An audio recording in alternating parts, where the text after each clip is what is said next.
Repeat this sentence that you said. Yeah, it's pretty easy. Traditionally, the standard of writing with normal Latin or Roman alphabet moving from left to right is that your brain thinks of what you want to write, and that tells your hand what to move physically to create the writing.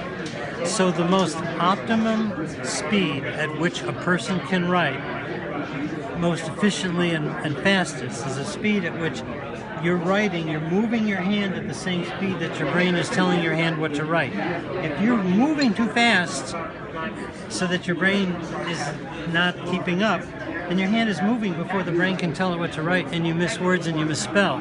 If you're writing slower than your brain can think, then your hand can't catch up with your thoughts and you still miss words and you misspell. In order to write that speed, it's been normally considered tradition that the fastest you can write produces a letter that can be distinct at approximately a 1/16 of an inch high, which is like this. That's about the size, it's the smallest size that you can write. And it's fastest because it is small, so that you can continue to write without much interruption. Most people write a little bit larger than that, frankly because they're not really taught how to write.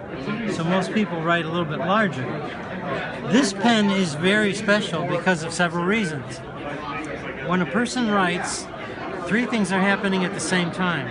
They're changing direction, speed, and pressure. If you have a pen like this that has a very consistent flow, speed, of ink release, then that's a consistent.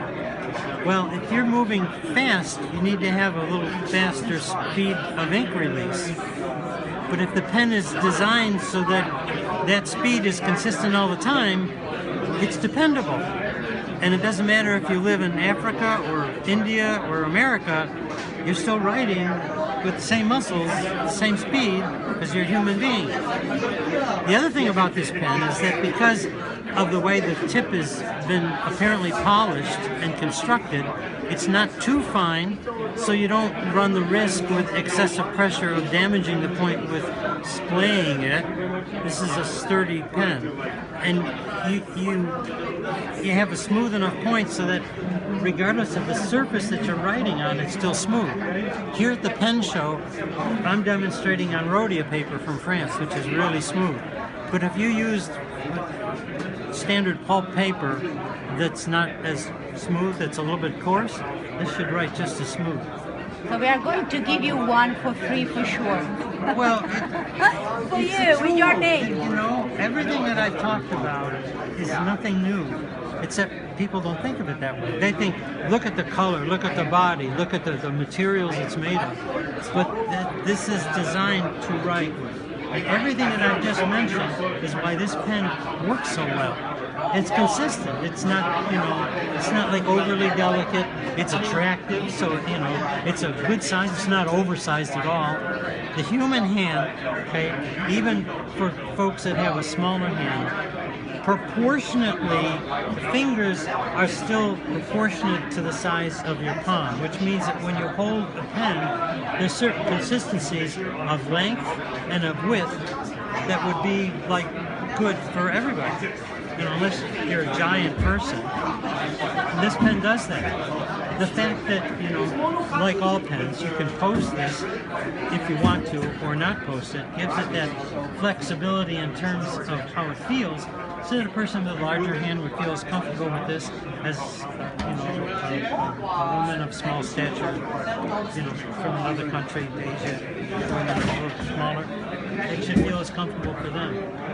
But we are the last romantic of writing instruments. Yeah. We do pens to write, not to show. Yep.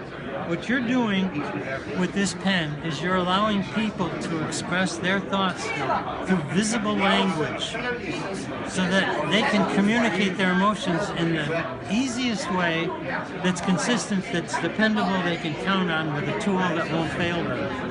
And that's what this does. This isn't a specialized tool like the flexibles, but 99% of the people on this planet, this is what they want instead of those. and it's dependable. You know, you don't have to worry about it breaking. You don't have to be as careful.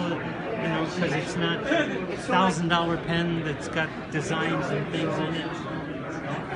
And it's handsome. It's classic. It's a perfect pen. Thank you. Well, I'm not saying that. Just Thank you. Thank you. Thank you. Thank you. We are everything- here from everything Italy. I've said is just makes sense. This is the size that the point comes in. You said that this is the only size point, right? Yes. Well, most pens you can get in, you know, they come with a medium point, or you can get a fine tip. Whoever decided on this width, it's the perfect width. It's the perfect width because, you know, unless you're a calligrapher, you need to have a line that's visible with enough thickness so that at various sizes it's still readable. But at a small size, you don't want to close up. This does that. It's not, you know, this fineness of nib is more suited to everyday writing than medium nibs and the general nibs that you find in most pens. And at this price point, you know, across the board, most pens would have a medium nib. Right. It's a really great pen. Thank you. Well, you're welcome, but it's just true. It's, you know, it's just standard size.